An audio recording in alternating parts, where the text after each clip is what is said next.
What do you make of the government's plans to build homes exclusively for first home buyers? Will we see a first home buyers policy from you today?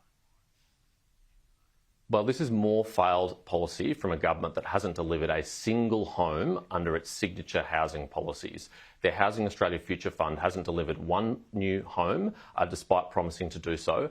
And it was reported yesterday we'll need a taxpayer-funded bailout just to stay solvent. I mean, this is how bad things have got on this government's watch. They've said over 5 years they're going to build 1.2 million homes, but independent industry estimates are very clear they'll fall around 400,000 homes short of that. So no Australian should have any confidence that this government is going to do any better in its second term on housing affordability than it has in its first term.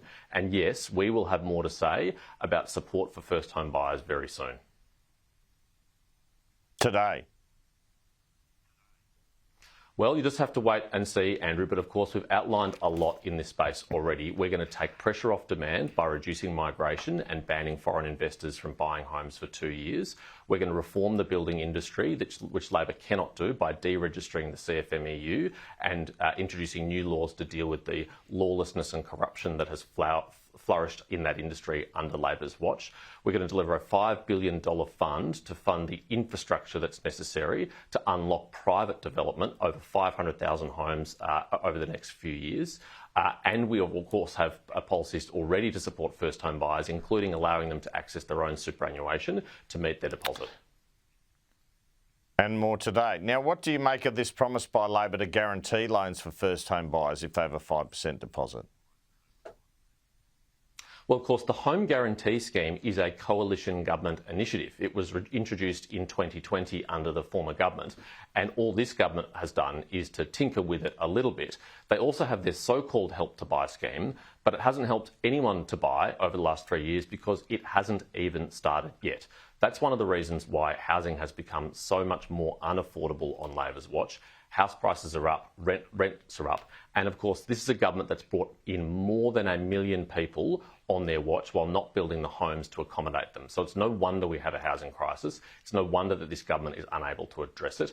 And the only way we can address it is by voting Liberal and National in 3 weeks' time to get our country back on track. Well, speaking of which, we've got just under 3 weeks until polling day and Labor is now at $1.26 to win the election. What's gone wrong for the coalition in this campaign? Why has the opposition waited so long to release policy? Do you think you have enough time to sell your policies now? Well, one thing I do agree with Richard Marles on is that this election is close and it will be close. It will come down to a handful of seats and we've got 3 weeks to go.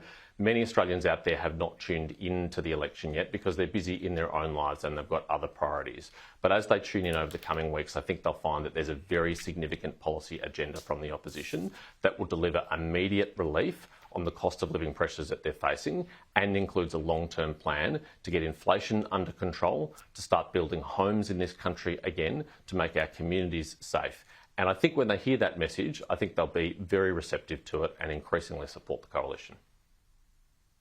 You've had some hiccups with candidates. The latest is your Bennelong candidate handing out lollies to children outside of school. The PM launched into that yesterday.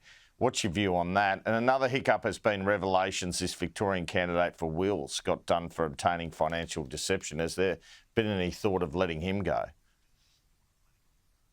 I'm really proud of the outstanding candidates we've chosen all around the country, including Scott Young in Bennelong. He is an outstanding candidate who's working very hard to represent his community. And we certainly won't be taking any lectures from the party of Jerome Laxale. We know what he got up to in the lead up to the last election. And if it's a question of character, I back Scott Young any day of the week. The reality is that people in Bennelong and around the country have suffered under Labor's watch. They've gone backwards, worse than James any other Paterson, country in the just on that, OECD, worse ever in Australia's history.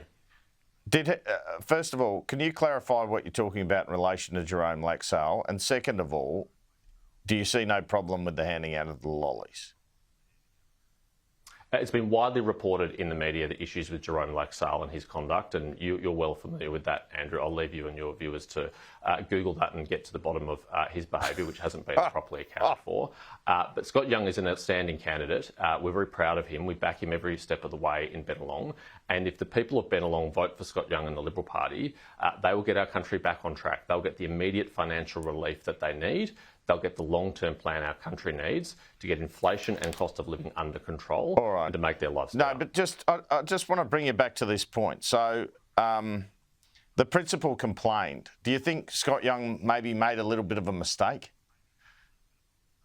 I think it was a completely well-intentioned, innocent thing to do. It's actually quite routine for politicians in the lead up to Easter to set up street stalls and hand out Easter eggs to kids. I think politicians on both sides of the aisle do that.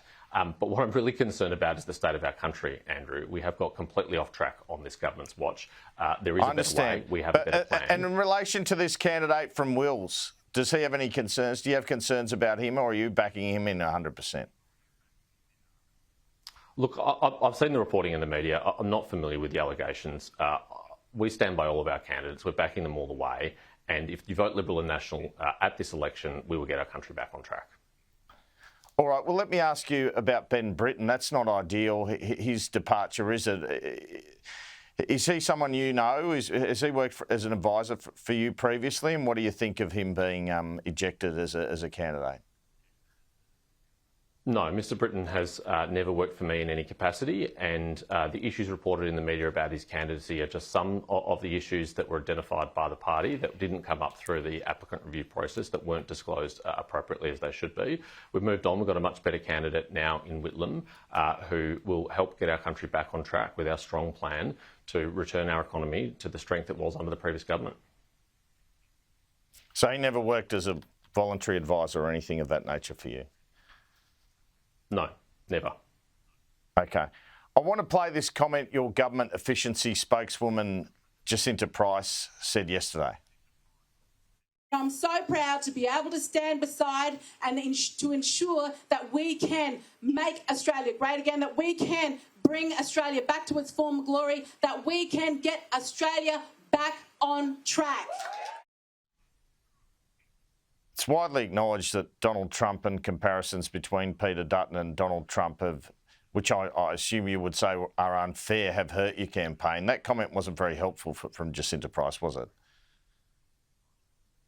Well, Andrew, I believe Australia is the greatest country in the world, but we certainly don't have the best government in the world, and we will not get back on track if the Albanese Labor government is re-elected, particularly if they're re-elected in a hung parliament, in a minority government, and they have to enter into a coalition with Adam Bandt and the Greens, who are extreme, and the Teals, who've got no idea what they stand for and have no plans for the future of our country. I think that would leave Australia weaker and worse off. I think what we need is a strong coalition government led by Peter Dutton and David Littleproud that has the plans that we need to give the immediate financial relief that Australians need and the long-term plan to get the cost of living under control.